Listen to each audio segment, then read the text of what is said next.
alors salaamaaleykum comme que soobu léegi ñoo ngi nuyoonte ñu ñëw si li nga xamante ne mooy dernière activité wu résidence des managers et entrepreneurs culturels bi nga xamante ne bii management moo ko initié woon mais nekk dernière activité mais activité bu am solo parce que bëri na aussi ñu fii dalal depuis le début de la résidence et puis ku si nekk c'est parce que xam nañ ne am na lu bëri lu mën apporter déjà les résidents mais aussi c'est un plaisir c'est un réel plaisir moom laay wax ñu dalal leen biir bi management parce que comme on dit dafa bëri ñoo xam ne yàgg nañ see jàpp si suñuy activité et OMG c'est un réel plaisir dalalaat ko tey parce que nekk leen koo xamante ne saa yu ko wi management soxlaa day déplacé wu sans tegal ñu benn condition je dis bien amul condition moom boo xamante ne daf ñu koy tegal ñun suñ ko soxloo muy wi management muy man par rapport à mes activités personnelles donc loolu dañuy commencer d'habitude remerciement fin bi lañ koy def mais je préfère commencer par loolu tey ñu xam ne c'est pas par hasard qu'elle est là non seulement pour ce qu'elle a accompli mais surtout par rapport ak humilité am. Alors OMG ñi fi nekk tey région bu si nekk dafa am benn représentant donc on a le Sénégal en miniature fii et puis ñu ngi fi depuis jeudi donc am plusieurs activités yoo xam ne ñu ko doon def di def les ateliers entre les résidents le matin. après-midi ñu def ay panel yoo xam ne dañ koy ubbi yeneen acteur mën na ñëw fekkee ko mais storytelling bi dañ koy tëjaat mu nekkaat résidents yi pratiquement ak ki nga xamante ne moom la ñuy recevoir. pourquoi loolu c'est parce que dañoo bëgg ñoom ku si nekk mu am le temps d'échanger directement ak ki nga xamante ne moom la ñuy invité comme je le dis tout le temps nekkul sax ay questions yoo xam ne dama koy préparer pour di ko laaj ki ñu invité parce que ñoom xam nañ ko am nañ déjà seen i propres questions gis nañ parcours nit yoo xamante ne ñoom am nañ leur propres questions yoo xam ñoom moom lañ bëgg xam et ce qui est plus important mooy que ñoom ñu mën échanger directement questions yooyu ak yow ñun ñu nekk di préparer suñu question comme panel classique yi donc di la dalal di la souhaiter encore la bienvenue di leur voilà les résidents donc ku si nekk buy jël parole dina présenter wax la moom ban région la jógee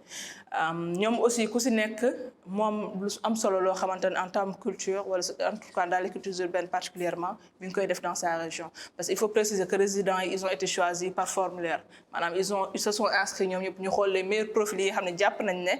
ça peut être mën nañ assurer benn suite logique benn suivi après cette résidence là donc welcome sister alors damay bàyyi OMG mu nuyoo dina présenter wu waat même bu dee xam nañ ko ba pare après ñuy doogay jàll ci question yi. D'accord, alors merci à toi déjà c'est invitation c'est toujours un plaisir de répondre à ces invitations et di nuyu ñëpp ñi nga xamante ne ñi ngi fi toog également merci de me recevoir et de faire de moi votre invité. Alors kan mooy OMG. Alors donc OMG nan laa ko mën a présenter Oumy Gueye laa tudd donc ma nekk doomu Bargny nekk artiste boo xamante ne damay rap damay woy également ñu bari ràññee ma ci milieu bi depuis 2013 maa ngi si et voilà noonu laa mën a présenter woo daal artiste parce que voilà c'est vrai qu'en dehors de ça je suis maman femme au foyer et également j'ai fait une formation en communication journalisme mais nit ñi ma gën a xam ci milieu artistique. Comment s'est fait les débuts de OMG dans le secteur culturel, dans le secteur de la musique? Juste je veux dire par fun parce que musique moom dafa nekk loo xamante ne nii boo koy commencer je pense que passion moo la siy dugal donc lu bari nit bu koy def passion moo ko siy dugal moo koy yóbbaale ci loolu donc bi may door a tàmbali je pense que maa ngi woon lycée am sama benn xaritu rappeur bu doon def terminale période boobu moom daf ma doon dégg may woyantu lu bari ci école bi après mu ne ma bon toi tu as une belle voix lan moo tax doo ñëw di ma accompagner si samay refrain ngay ñëw di ma jàppal ay refrain ma ne ko ok donc pour le fun rek ma ne ko ok je vais le faire mi may yóbbu studio di may yóbbu studio à chaque fois bu amee benn son bu muy def ñu ànd jóge Bargny ñëw ba Dakar enregistrer après nag au fur et à mesure ñuy dem ay studio si laa dem benn jour di record di enregistrer ma teel ko refrain bi producteur bi à l'époque Bubet mu ne ma mais yow tu as une très belle voix xam nga dangaa mën a woy parce que à l'époque tamit il faut savoir que daaw ma woon rap dama doon woy mu ne ma mais yow da nga mën a woy en fait tu as une voix assez particulière lan moo tax bëggoo def carrière musicale ma ne ko en fait j'ai jamais pensé parce que bon man maa ngi si jàng bi te xam nga parents yi tamit maa ngi bokk ci milieu bu conservateur milieu lébu yi xam nga xamuñu loolu pour ñoom woy dafa am ñu ko moom boo nekkee lébu nga am foo bokk xam nga dañ naan yow fii nga bokk waroo def lii donc boo doon wax ay waxu way rek dañ laa la non way dafa am ñu ko moom donc waroo ko def donc mu ne ma non on va essayer de travailler petit à petit ensemble bu fekkee ne sax bëggoo def carrière mais nañ def ay affaires juste pour le fun comme ça noonu lañ commencé nag et ça c'était en 2010 si je me trompe pas non 2011 donc après ba 2013 donc j'ai fait 2 ans là-bas qui souffre xam nga di def ay chœur pour certains rappeurs di bokk ci yenn album et tout ça et 2013 nag officiellement ma ne bon là il faut que je me lance. Alors OMG question boobu laay kii avant may passer OMG am benn style très très très particulier surtout dans ses clips c'est-à-dire que ça soit en termes de maquillage que ça soit en termes surtout d'accessoires même je vais dire ak yenn lunettes yeeg yenn coiffures yi alors qu'est-ce qui lan moo la poussé par rapport à ce style surtout dans les vidéos en fait car c'est très différent de OMG en dehors. Oui, bon, c'est très différent. Il faut dire que c'est très différent de Oumy Gueye parce que, waaw, de Oumy, parce que Oumy et OMG, c'est 2 personnes différentes. C'est vraiment, OMG, c'est celle qui est dans un autre univers, alors que Oumy Gueye, dafa nekk koo xamante ne nii, xam nga, elle est calme de nature, dafa yaru, dafa timide et tout, etc. Dugul si lu bari. Donc, à chaque fois, moi, je ne sors pas, je suis une personne très casanière. Sama kër laay toog, du ma dem fenn, kooku Oumy Gueye la. OMG, c'est autre chose. Bon, moom beneen affaire la. Donc, j'ai toujours eu ce côté-là, je pense, ces 2 personnalités en moi. Parce que je me rappelle quand j'étais au collège, tout le temps, dama doon def lu nit ñi daawul def en fait. Donc tey bu ñu waxee que ne par exemple jupe bi moo xew wala façon jean bi moo xew man duma ko jënd. J'ai pas envie de porter ça. J'ai pas envie de porter li ñëpp di sol. J'ai pas envie de faire li ñëpp di def, tu vois. Donc parfois dama doon jël mélanger affaire, dama doon sol yére anango, yére olof. boole ko jean boole ko ay basket mes copines trouvaient ça bizarre xam nga dañ ma doon wax mais yow ni ngay solo nii xam nga dangaa modde lañ ma doon wax en fait dangaa modde lii de et après finalement au fil du temps bu ñu ma gisee ak sama style ñoom dañuy dem bay adopter loolu li may def après je me suis rendu compte que ñoom ñëpp ay vendredi ñoom tamit ils faisaient la même chose parce que j'avais du mal à sol yére wolof complètement donc style boobu laa adopté woon ma dem ba gis que ne ñoom tamit ñu ngi adopté loolu donc j'ai toujours eu ce truc particulier qui fait que je ne fais jamais ce que font les autres. Je fais toujours quelque chose qui est différent. Et cet esprit créatif, je l'ai développé très tôt. Bi ma waree nag def samay vidéo ma génne loolu xam nga ma gën ko exploiter parce que quand tu vois aussi mes débuts ak léegi il y a une grande différence. C'est vrai que début bi doon naa andi style boobu xam nga di def ay wax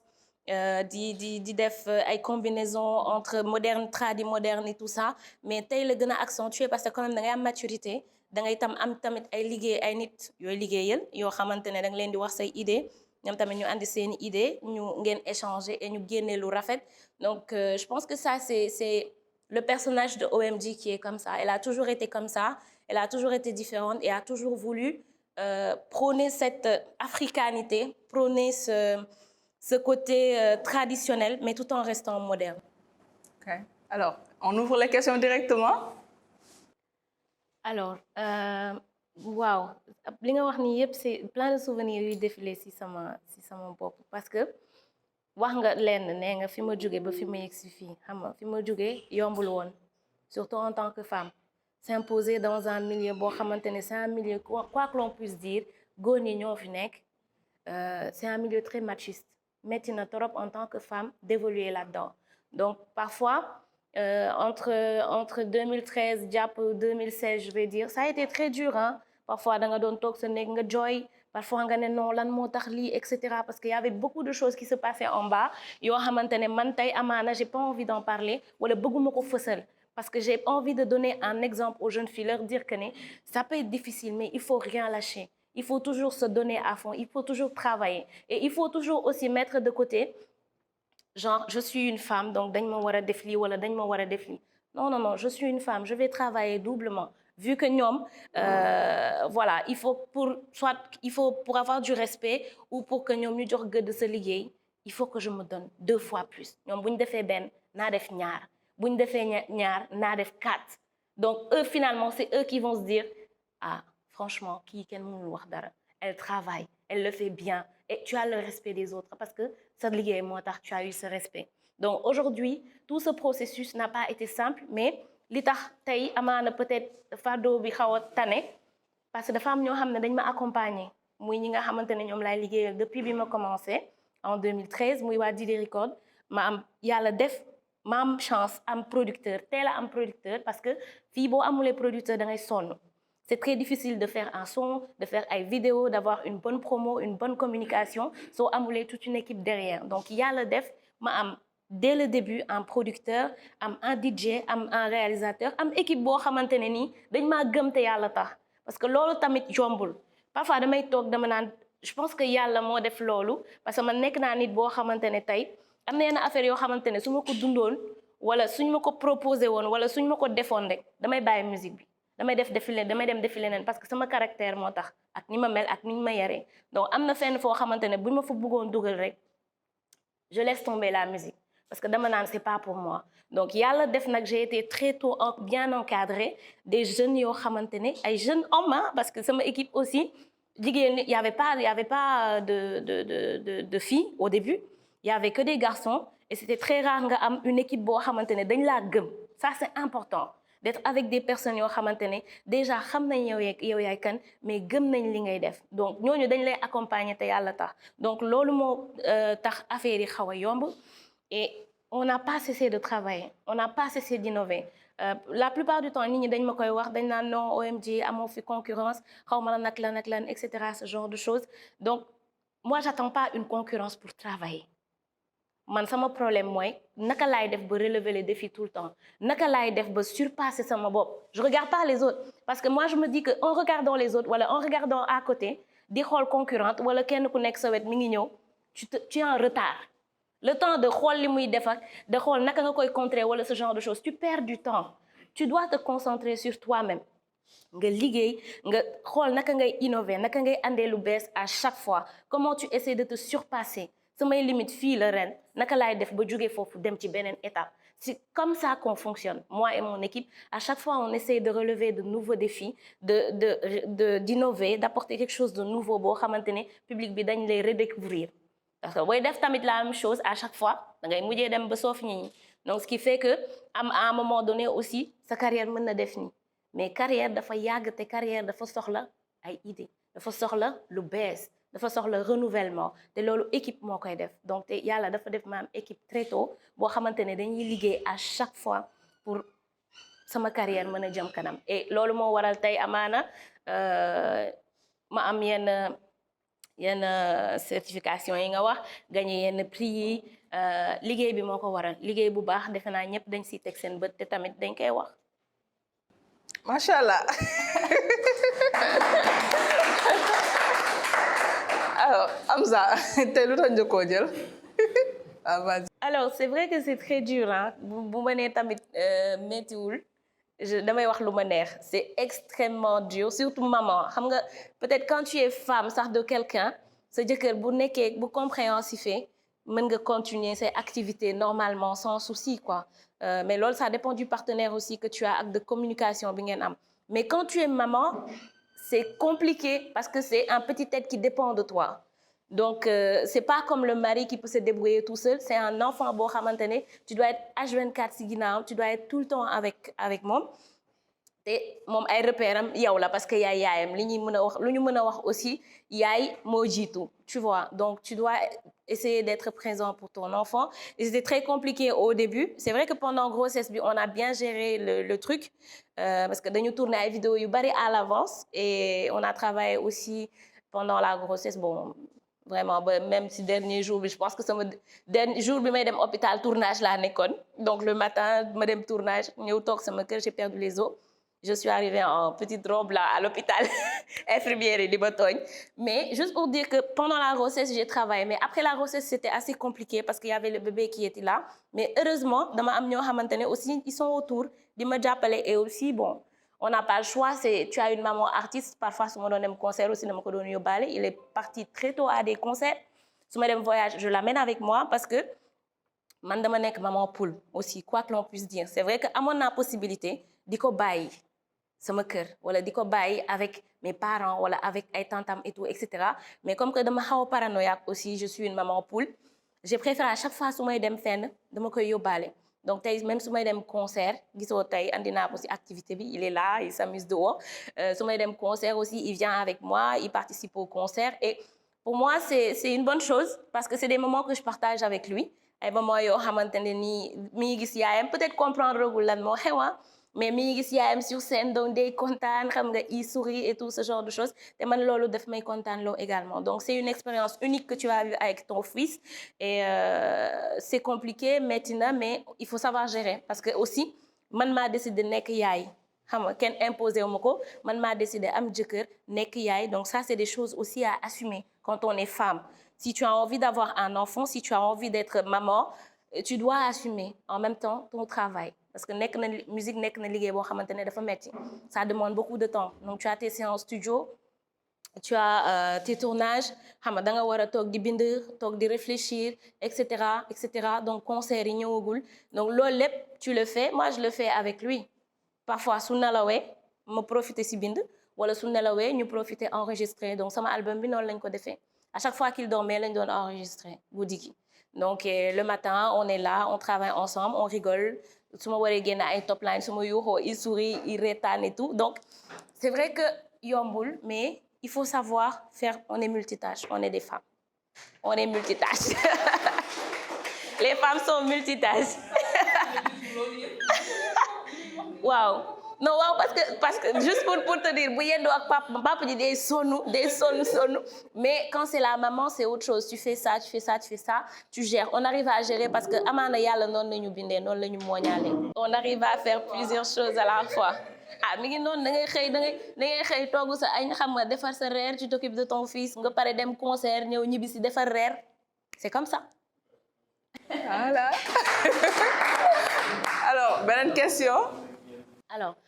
merci beaucoup pour la question déjà li may tàmbalee mooy man damay préciser période bi nga xamante ne moom laa ñëwee période bi ma ñëwee je pense que DS Major moo fi nekkoon ak tout ça donc DS Major ak tout ça ñoo fi nekkoon te on était pas beaucoup bariwuñu woon donc te dañu ñëw fekk terrain bi vide donc il a fallu tout rebâtir tout refaire parce que on est resté à un moment donné boo xamante ne nii les femmes n'étaient plus présentes dans le hip-hop depuis Alif je pense après Alif gisatuñu woon benn jigéen donc après Alif ñi dañ dem sëy ñi dem tukki et cetera donc il y avait pratiquement plus aucune femme dans le hip-hop en 2012 2013 le gars yi commencé waat di ñëw donc ñun on est venu on a dû vraiment rebâtir la chose donc te pour rebâtir aussi doonul woon yomb parce que gars yi ñu ci bari dañu amoon idéologie que ne non gel yi moom gëmuñu hip hop bi de ñoom loolu lañ def seen bopp gëmuñu hip hop bi wala bu ñu defee quelque temps après dañuy dem seen yoon soit dañuy sëyi wala ñu am ay doom wala ce genre de choses donc dans leur tête il était impensable que les femmes puissent faire des carrières durables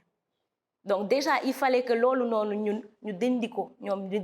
démystifier ko ñu wan leen que ne on est là et il est possible de le faire moi je suis là aujourd'hui je suis maman je continue de faire ma carrière je vais bientôt avoir 10 ans de carrière te ñoom gis nañ ko donc ce qui permet aussi à la nouvelle génération de pouvoir xuus ci loolu day gën a yomb ci ñoom tey bi may commencé parfois da doon métti de yow dinañ la wax yoo xamante ne nii amaana duñ ko wax góor ñi il y avait des commentaires très négatifs du genre demal sëy ay demal toogi ay waañ ba mooy sa place xam ce genre de choses donc ce genre de commentaires très sexistes yi nga xamante ne nii duñ ko wax góor ñi amaana sax peut-être bu ñu leen di wax dañ naa leen non dem leen wuti ji liggéey bu solide wala ce genre de choses mais tu te rends compte de la mentalité des gens mooy que ne jigéen ñi seen finalité lan la war a doon mooy nekk mère de famille toog sëy toog ci waañ bi parce que c'est ce genre de commentaire qui revenait et ce genre de commentaire ça faisait mal boo gisee yow liggéey bi ngay liggéey que nga gis à côté que góor ñi defuñu loolu et que góor ñi ils ont le soutien de tout le mouvement du hip-hop de un de deux il y avait des remarques sur notre façon d'être parce que nous aussi cette génération avec DS et tout nu ñuy solo tu vois moi peut-être léegi laa wàññi wala léegi laa am beneen façon solo mais dama doon solee affaire yu gàtt xam nga solee affaire yu sexy et cetera ce genre de choses parce que je suis une femme j'assume ma féminité j'ai pas envie que xam nga comme il a dit tout à l'heure de m'habiller comme un homme c'est pas ma personnalité c'est pas moi man dama ñëw wane sama personnalité wane man maay kan donc et aussi assumer sama féminité c'est pas parce que aujourd'hui je suis dans un milieu hip-hop un milieu macho un milieu boo xamante ne góor ñi ñoo fa ëpp que je dois me comporter comme ñoom pour être acceptée non tu m'acceptes tel que je suis si tu veux pas m'accepter ce problème là mais tu m'acceptes tel que je suis et il a su aussi on a dû aussi faire imposer ce truc là à ce que góor ñi ñu comprendre que ne ça c'est nous c'est notre identité et il faut qu'ils l'acceptent. Le rap, c'est pas un truc de sol jean, toubouy, sol casquette, sol t-shirt bourré et tout, extra. Non, le rap peut être sexy. Le rap peut être en jean, peut être en haut, peut être en robe, etc. Man sol na sorti kaw scène, ndoket. Et ça, c'était en 2013 qui flow bi. Ma ñëw ak sama ndoket ak sama muso, les gens étaient sceptiques hein, au début. Dañu sceptique woon, xam naa ils se disaient mais kii la lay def nii moom xale bii nii et tout. Mais est-ce que c'était bizarre pour eux, mais au fil du temps ils ont su accepter. Et mis à part loolu, man je vais pas m'attarder sur peut-être yenn affaires yi, mais je vais juste dire que parfois nga am ay galgal yu metti. Parfois ñu galgal la galgal yu metti nga xam nga ne c'est parce que jigéen nga. Parfois ñu yaaxal la ay deal yoo xamante ne nii teg fa góor alors que waroon nañ la fa mën a teg parce que tu effectues le même travail que cette personne. Mais c'est plus facile de mettre en avant cette personne parce que ñoom dañuy am intérêt si yow et souvent un peu bu ñu gisee ne intérêt bii nii mënul sotti non ils préfèrent mettre un homme à ta place donc il y a eu beaucoup de coups durs il y a eu beaucoup de coups bas yoo xamante ne dund nañ ko mais teewul dañ doon avancer dañ doon dem parce que coups bas yooyu parfois daf lay daaneel la mais boo daanoo da nga naan il faut ma jugaat bon man boog je suis comme ça moi je me dis je peux pleurer toog journée déprimée wala toog une semaine déprimée ah di jooy et tout mais après dem naan mais pourquoi en fait pourquoi moi j'accepte que ñii nii ils me font pleurer je ne dois pas il faut que je me relève et il faut que je leur montre que telle et telle chose et que je peux y arriver sans ñoom donc j'ai toujours cette mentalité qui fait que gars yi musique bi dafa metti de hip hop bi gën a metti da ngay toog sax parfois dil yow dul yëg nga yëg ne yàqal nañ la ko ci suuf te voilà mais ça a été comme ça pendant des années mais heureusement après gars yi nag dem nañ ba comprendre gis que ne le travail est là la qualité est là et cette personne elle a de l'argent elle en veut xam nga bëgg na am na fu mu bëgg a yegg quoi donc après ñoom ñooy ñëwaat pour jàpp si liggéey bi doo leen woo ñoom ñooy ñëwaat. alors man déjà tout le temps dama koy wax dama leen di wax que ne xam naa su ma nekkuloon woykat fecckat laay nekk ndax dama yàgg bëgg fecc j'ai toujours adoré danser la danse culture le hip-hop et tout ça donc moo waral tey su may def ay vidéo may woo ay danseurs déjà pour man c'est un plus boo nekkee woykat nga mën a fecc c'est un plus par rapport aux autres donc et mettre en avant loolu dans tes vidéos aussi ça ne peut que rendre la chose beaucoup plus magnifique parce que tey man su ma nekkee man kese sama clip su ma amee ay danseurs à côté si lay gën a nice su amee chorégraphie si lay gën a rafet donc symbiose boobu c'est pas seulement dans mes vidéos mais même dans mes concerts également dama koy def et dama koy wan public bi tu vois la plupart du temps man su ma defee concert ba pare les gens sont surpris hein mais sont contents parce que dañuy gis que ne kii andi na loo xamante ne ni amaana duñ ko doon faral di gis artiste boo xam ne dafay ànd ak gars yi fecc xam nga et pas seulement ay fecc ay quelques pas et tout mais de vraies chorégraphies travaillées yoo xamante ne moi je prends du temps damay jël salle de danse boo xamante ne nii damay jël ay semaines di répéter ak gars yi pour préparer les vidéos pour préparer les concerts parce que pour man c'est important d'avoir un travail qui est différent mais c'est important aussi d'apporter quelque chose boo xamante ne toujours un plus à ce que tu as et les danseurs apportent toujours un plus à la vidéo wala au concert ils apportent de l'ambiance ils apportent de l'énergie tey amaana boo demee ba amatoo sax tuuti amatoo énergie quand tu vois les danseurs dañ lay booster donc ñoom si boppam dañ lay booster ils t'ambiancent et toi tu t'ambiances donc ce qui fait que l'énergie elle est bonne et c'est toujours important. waaw non kon moom son yu bëri la déglu quoi parce que quand tu écoutes OMG depuis le début c'est son discours féminin qui est discours féminin bu fi nekk tu vois j'ai ce discours là bi nga xamante ne nii je défends toujours les femmes si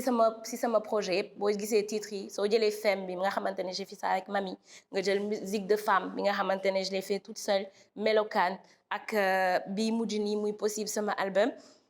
déjà boo jëlee femme c'est femme entreprenante et engagée en musique parce que man dama gëm que ne jigéen ñi tey dañu war a entreprendre dañu war a liggéey et dañu war a yor seen bopp. Donc à chaque fois il y a des thèmes ci biir yoo xamante ne dama koy développer dañuy développer violence conjugale dañuy développer entrepreneuriat jigéen ñi dañuy développer autonomie jigéen. Donc yàggul dara je travaille sur des projets yoo xamante ne tamit quand on prend Ferme Factory par exemple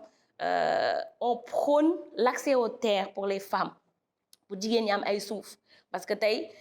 góor ñi la ñuy faral di gis ñu jënd ay terrain di jënd ay kii pour defar ay tool et tout ça. Donc c'est des projets yoo xamante ne nii on en parle on participe dans ces projets pour inciter jigéen ñi à ce que ñu am ay suuf à ce que ñoom tamit ñu dugg ci mbay mi à ce que ñoom tamit ñu am ay terrain et cetera ce genre de choses. Donc il y a plusieurs projets yoo xamante ne j'y suis, ça parle des femmes, ça parle des violences faites aux femmes, ça parle de la place de la femme et ça parle également de comment améliorer la vie de la femme dans cette société sénégalaise. Son yooyu bari na way yi bari na, il y a Touche pas à ma sœur qui parle des viols et de la pédophilie. Donc il y a déjà ci album bi mu mujjee génn Lion blessé nga xam ne ça parle de ku jigéen koo xamante ne ñi ngi koy dóor mais xamul fan lay wutee wàllu parce que bu demee wax ak ay parents dañ naan ko dellu sa kër ku mu mënti waxal du am fu ñu ko jàppale du am fu mu dem donc elle est obligée de rester chez elle et de souffrir. Donc il y a des thèmes comme ça yoo xamante ne à chaque fois je les développe parce que pour moi c'est important en tant que femme parce que je sais qu'il y a beaucoup de femmes dunduma ko mais il y a beaucoup de femmes qui vivent ça. Toog naa tey man toog naa benn histoire boo xamante ne j'ai l'habitude de la raconter parce que daf ma toucher. C'est même pas la femme qui m'a parlé jëkkëram moo ma woo téléphone moo ma bind mu bind ma mu ne ma OMG man dama seetlu que ne sama jabar dafay déglu lu bari say son xam nga moom à chaque fois bu amee lu ko metti rek say son lay teg say son lay déglu dama bëggoon nga woo ko nga waxtaan ak moom parce que bëgg naa sama jabar bëggeel boo xamante ne nii gis naa lu muy souffrir suñu waa kër dañ koy sonal parce que mënul am doom jëkkëram moom wax loolu mu raconté ma histoire mu ne ma moom mënul am doom donc sama waa kër dañ ko sonal trop trop trop tu vois. Donc mu nekk histoire boo xamante ne moi ça m'a marqué ça m'a vraiment marqué. J'ai appelé la dame mu jox ma numéro dame bi ma woo ko la dame elle a pleuré au téléphone xam nga jooy bay bëgg a dee elle m'a raconté son histoire et tout et cetera. Donc am na yu bari yoo xamante ne ñun dañ koy dund ak nit ñi dañuy woo wax ñu seeni problème wala ñu bind ñu ne ñu wax leen ci lii. C'est des choses yoo xamante ne parfois tamit ñun dañ siy teg suñu bët et c'est normal lenn bu la atteindre quand tu es artiste da nga siy wax te sax doo ko tey parce que xam nga li ñuy wax musique émotion la musique ressenti la musique loo xamante ne da nga koy bëgg a génn la lu nekk ci sa xol. Donc parfois boo gisee une situation yi nit ñi ñu koy dund tu as envie d'exposer ça tu as envie d'en parler et nous en tant que femmes on voit nos sœurs nos frères nos cousines xam nga suñuy xarit souffrir donc on a envie également d'en parler pour que ñoom ñu am bunt boo xamante ne dañuy jéem a trouver solution parce que way yi loolu lay andi boo woyee ci benn affaire ñu waxtaan ci ñu débat ci ñu xool naka la ñuy utee solution pour saafara loolu. Donc il y en a beaucoup il y a énormément de thèmes yoo xam ne développé naa ko du côté de tout ce qui est femme et tout ça quoi. Voilà, storytelling aussi c'est à ça que ça sert le concept, c'est-à-dire que gën a en fait surtout les artistes en fait ñu si bëri da nga leen di gis ni sur scène à la télé mais duñu comprendre la personne en tant que telle en fait. Et storytelling c'est surtout ça, c'est-à-dire que faire parler la personne d'elle-même mais surtout ñeneen les questions yi nga xamante ne ñoom am nañ ko qu'ils puissent poser ko directement yi nga xamante ne ñooy invité. Donc voilà, ça permet de répondre à certaines questions et surtout leeral yenn en fait. Parce que man sax naroon naa la poser de toute façon yenn thèmes yi ngay développé qu'est-ce qui te pousse justement heureusement avec sa question répondre nga si loolu en même temps. Alors Matam.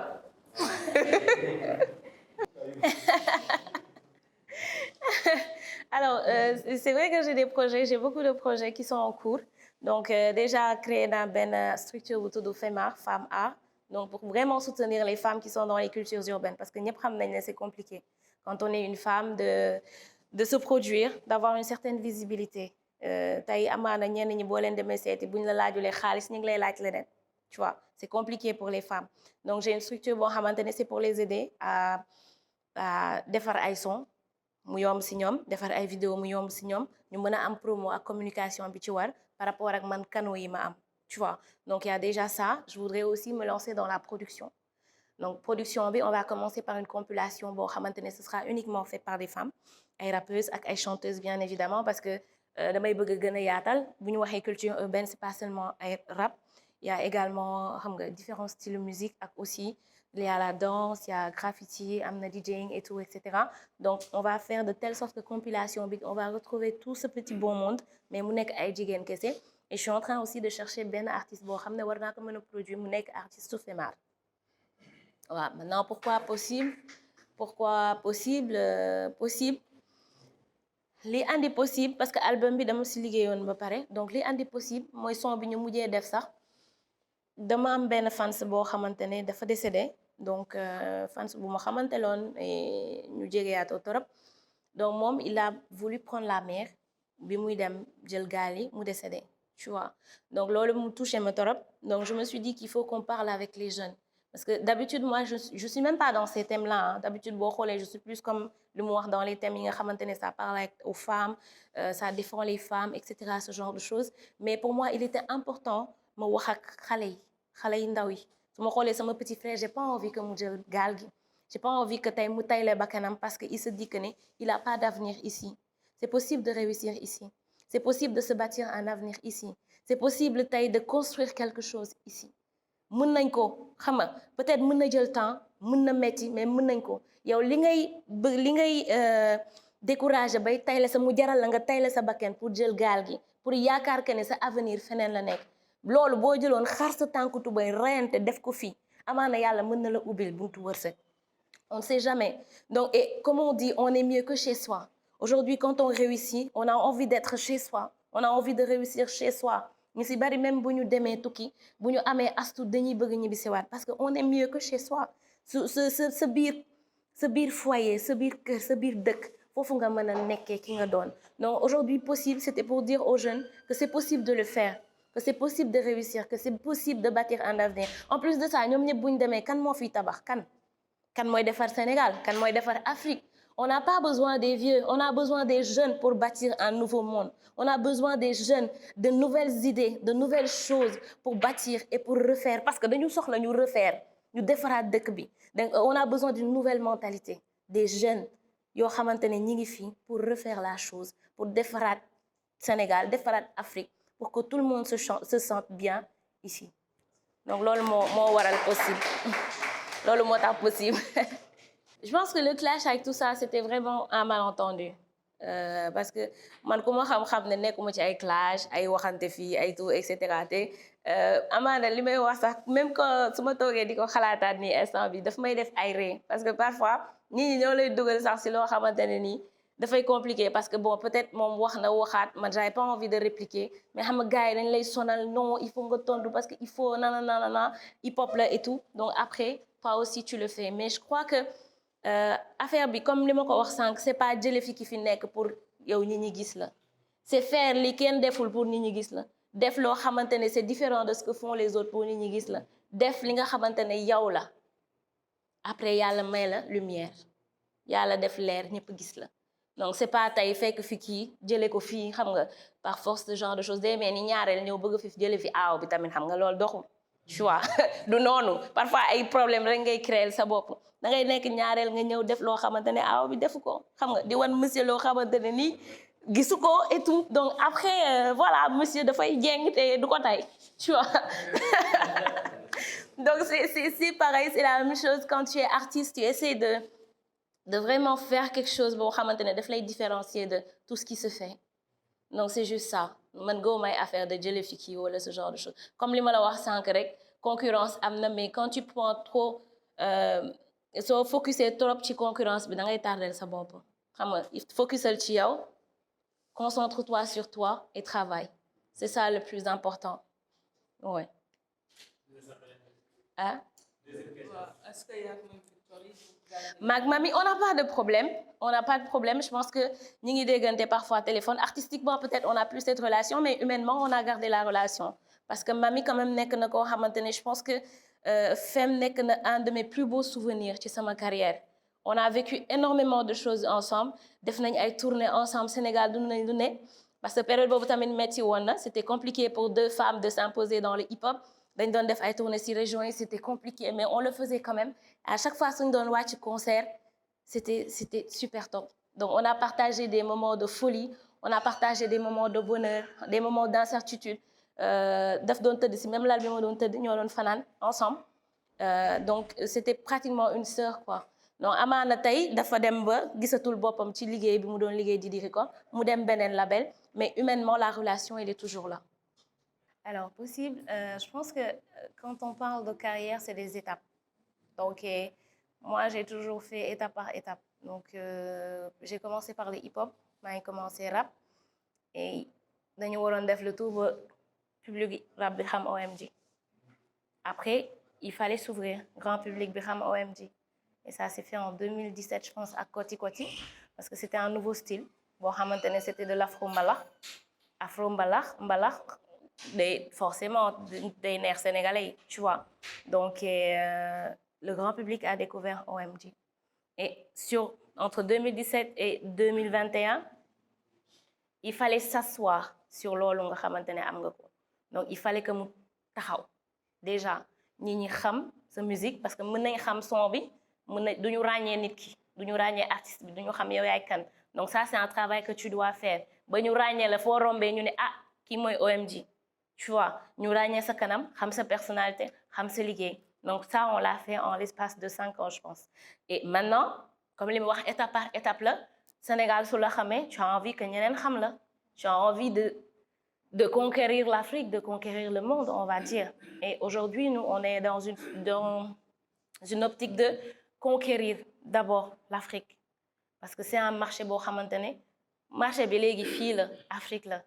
gis nañ loolu musique bi mondialement tout le monde revient en Afrique. Donc pourquoi pas nous ñi nga xamante ne ñu ngi biir Afrique ñu imposer suñu bopp fii nii ñu dugal suñu bopp ci marché africain bi parce que mën nañ ko on a le talent. Que ça soit les artistes, que ça soit les beatmakers, ñi di defar ay vidéos, les danseurs et tout, on a tout ce talent. Donc pourquoi on n'arrive pas à s'imposer sur le marché africain, le marché francophone africain, parce qu'on est des pays francophones, tu vois. Donc bu ñu xoolee loolu ñu xool situation bi, on s'est dit qu'on allait faire un projet parce que c'est un projet. Il faut pas se dire que ne bon OMG léegi dafay continuer way si français wala ce genre de choses. C'est un projet boo xamante ne c'est pour lancer OMG ci marché francophone africain. Notre cible c'était le marché francophone africain. Donc ñu génne album bi peut-être affaire spot bi ngay wax on l'a fait pour lancement bi cérémonie de lancement bi et cérémonie de lancement bi on a invité que des Sénégalais. Donc on parle avec les Sénégalais pour qu'ils viennent, c'est normal. Maintenant la communication qu'il y a derrière on l'a fait mais en français. Tey bu ñuy wax sur les plateformes de téléchargement que ça soit sur YouTube bu ñu ko defee sax en français dañ koy traduire en anglais pour que d'autres personnes yoo xamante ne sax nekkuñu ci zone francophone bi ñu mën ci jot même les vidéos sont traduites en anglais. Quand tu vas sur YouTube il y a une traduction en anglais boo xamante ne ça te permet de savoir kii li muy woy lan lay wax tu vois. Donc tëbuñu tëb nii rek on va pas on n'est pas une équipe boo xamante ne dañuy dem nii te xamuñu li ñuy def. Donc on fait étape par étape, on travaille comme ça et je pense qu'on est en train de se frayer un chemin. Parce que boo demee tey amaana am na ñoo xamante ne daawuñu woon déglu OMG wala daanañ ko déglu daawuñu xam li mu wax parce que c'est beaucoup de commentaires que j'avais comme ça. Samay commentaires yu bari dañ doon wax ah j'aime bien ta musique mais je comprends pas ce que tu dis. Tu vois, j'aurais bien aimé comprendre ce que tu dis, etc. Donc tey am nañ accès ci sama musique et bu ma gisee bon peut-être mes statistiques je devrais pas les dire mais samay statistiques il y a beaucoup plus de pays africains aujourd'hui et en France, en Italie, en Espagne samay sons si lañ gën a streamer à part le Sénégal.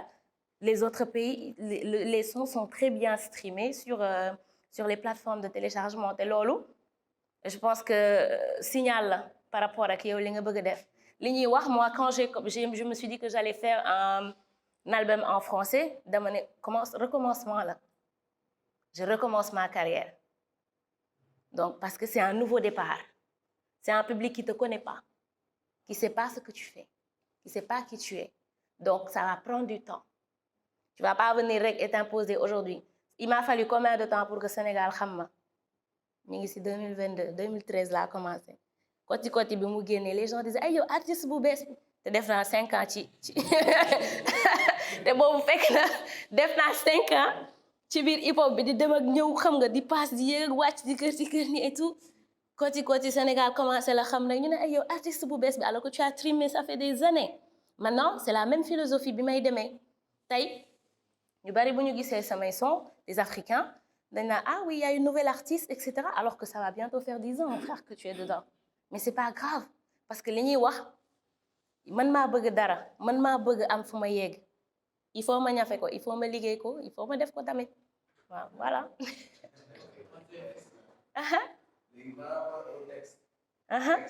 Au texte oui.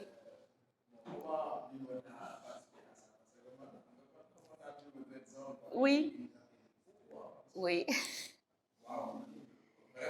Oui, il rappelle beaucoup en français, mais maa ko gën a dégg français. Bon, maa ko gën a dégg français, tu vois. Donc c'est plus facile pour moi d'écrire en français.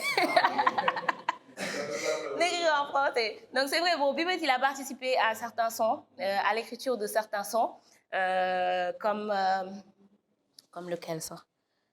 Comme non parce qu'il y en a certains yoo xamante ne par contre j'ai travaillé avec des ghostwriters yoo xamante ne France lañ nekk parce que parfois tamit argot bi mooy et tout extra ñoom ñooy xam lan moo nekk dans le contexte lan moo nekk ci environnement bi ak yooyu noonu voilà donc yooyu noonu j'ai travaillé avec des ghostwriters mais quand on prend un son comme Privé par exemple qui parle de jalousie les refrains c'est lui les couplets c'est moi mais les refrains c'est lui. Donc il a participé à 1 ou 2 sons yoo xamante ne ci biir voilà lui de toute façon tout le temps il participe du ma bindee ba pare sax damay ñëw ne ko am lire c'est comme ça c'est un travail d'équipe xam nga mu buy corriger mu corriger bu ne ma lii dindi lii et tout parfois aussi il a des textes qu'il vient me proposer on retravaille ensemble on rectifie ensemble et voilà quoi moi je suis très open côté travail waaw. waaw Bunji. Wow.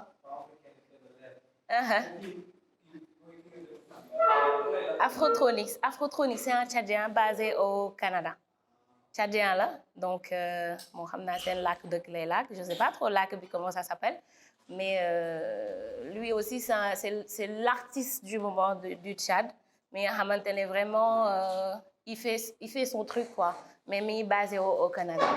Ouais.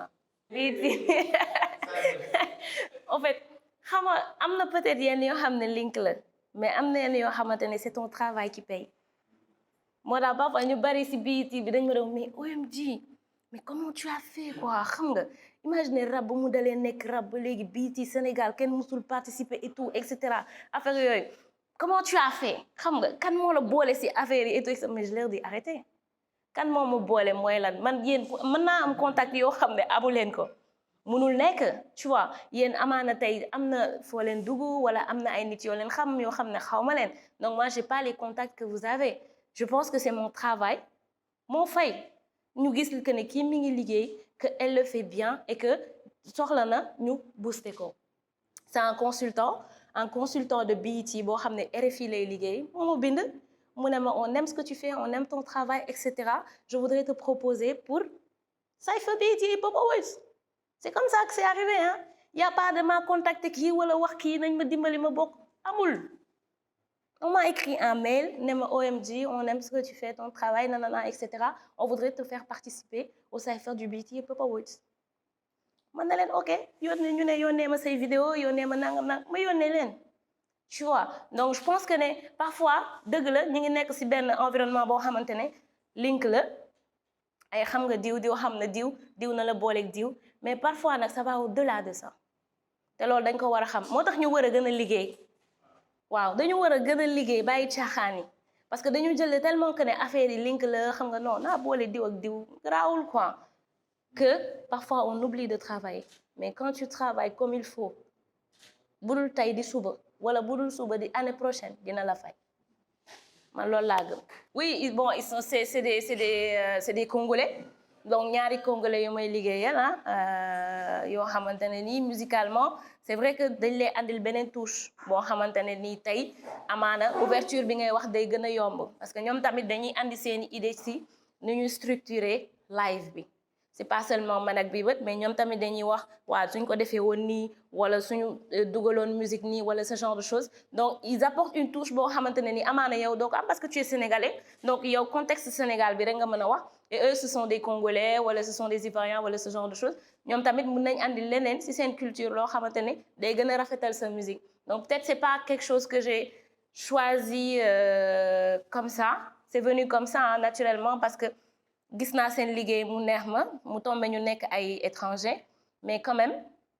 pour man c'est toujours un plus parce que dañ lay andi leneen loo xamante ne bokkul ak yow li nga xam bokkul ak également li ngay def mais aussi s'il faut travailler avec des Sénégalais je le ferai parce que comme je l'ai dit Sénégalais ils sont très talentueux wax dëgg fa neex yàlla suñuy musiciens amuñu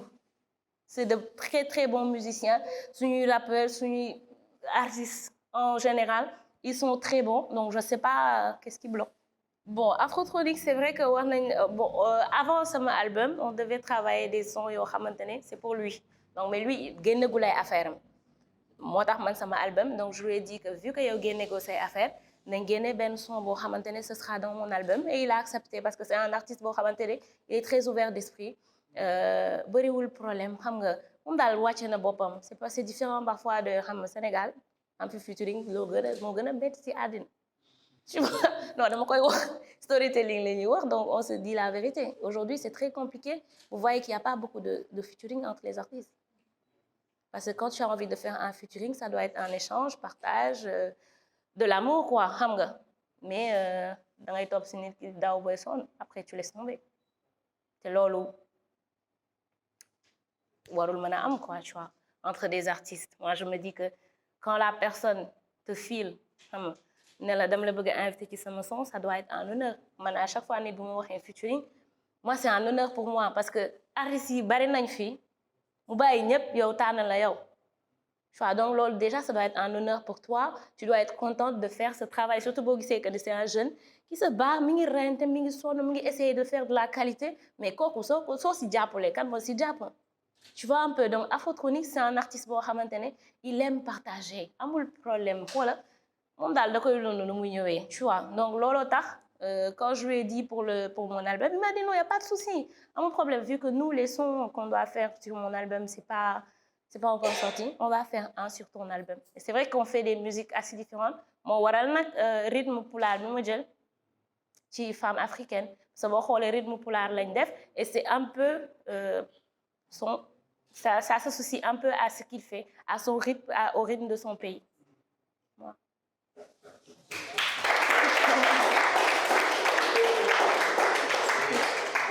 Comme ni ñu ko waxee woon au départ mooy dernière activité bi mais activité bu am solo la et je pense que day nekk déjà modèle déjà en tant que femme parce que day tax je pense Fou Malade moo ko wax démb bi fi ñuy xam barki démb mu ne tey day baax tey ki toog këram mu ne kii lii mu am nii si lii telle chose da ko amee mais c'est la même chose c'est par exemple tey c'est une fierté bu ñu xoolee OMG ñu ne pourtant ñoo bokk secteur day tax même yeneen famille yeneen parents yi dañ naan kon ça veut dire que am na fi ñoo xamante ne dañ cee nekk c'est artiste représentatif. Non et moi je suis fière non xam nga lu tax moi je suis fière parce que tey nga nekk exemple pour beaucoup de jeunes dafa neex tu vois un peu. Il y a beaucoup de petites filles yoo xamante ne nii elles se reconnaissent en moi et disent à leurs parents moi je veux être rappeuse quoi mais rappeuse oui comme OMG bu ñu waxee OMG rek parents yi dañ naan oui bah c'est possible hein parce que déjà OMG nekk na artiste boo xamante ne elle est pas trop dans des problèmes elle est pas trop dans des détails kenn du ko dégg ci yenn affaires yi et yàlla bu gis yàlla tamit xaw na ubbi buntu sutura buntu yi tuuti donc si fekk xaw nga am astuut te fii moom boo amee astuut rek bu ñu gisee que ne affaire yaa ngi commencé doxale dañ naan xale bu jigéen boobu gis naa ko muy dawal oto bu rafet de mën nga dem xam nga donc c'est toujours bien moo tax booy def aussi xalaatal ñi nga xamante ne ñi ngi ñëw ñi ngi sa ginnaaw so aujourd'hui il y a beaucoup de parents yoo xamante ne ñun suñu parents yi li ñu nanguwul woon amaana tey nañ ko nangul seeni doom parce que gis nañ ay exemples yoo xamante ne ñi ngi fi ay exemple patent tey quand on prend les rappeurs ñi ngi yor seeni njaboot yor seeni famille di dundal seen famille ci rap bi donc tey kii bu jógee ne papa dama bëgg nekk rappeur papa ji du ko wax dara de parce que gis na xale yi li ñuy defal seeni waa kër tu vois il y a toujours ce problème de finance derrière et c'était ça peut-être notre problème avant on n'assumait pas ce côté finance on n'assumait pas ce côté argent et business maintenant nag la génération suñu boss dañu bëgg xaalis dañuy assumer business bi ba dañ koy assumer ba mu jeex tàkk donc ce qui fait qu'aujourd'hui c'est très facile d'accepter son enfant quand il a envie de faire de la musique. Ouais. Alors avant ñuy jox parce qu'on a un diplôme de remerciement pour yow mais avant ñu remettre loolu je voulais surtout les résidents que ñu tàcc bu baax ñi nga xamante ne depuis le début ñu ngi si biir résidence ce sont des membres de Wi Management mais Wi Management on est plus de 100 personnes mais tey am na si ñoo xam ne en permanence ils ont été là peut-être dañuy gis sax nga toog di coordonner panel mais boo amee temps toog di coordonner si parce que am nga ñeneen ñoo xamante ne à côté ñoom ñi ngi def liggéey bi gën a mag sax laay wax donc que muy Christian Titi waaw si ngir fi na daa xaw a timide alors donc DJ Kelly aussi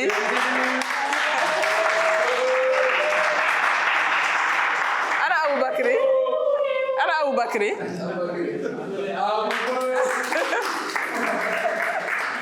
ak ki nga xamante ne depuis début résidence bi ñu bëri sax li tax ñuy jékki-jékki sax jaar c'est parce que sur les réseaux sociaux ils voient que ne on est vraiment en activité te loolu ki yor photo beeg vidéo bi depuis le départ moom la alors c'est là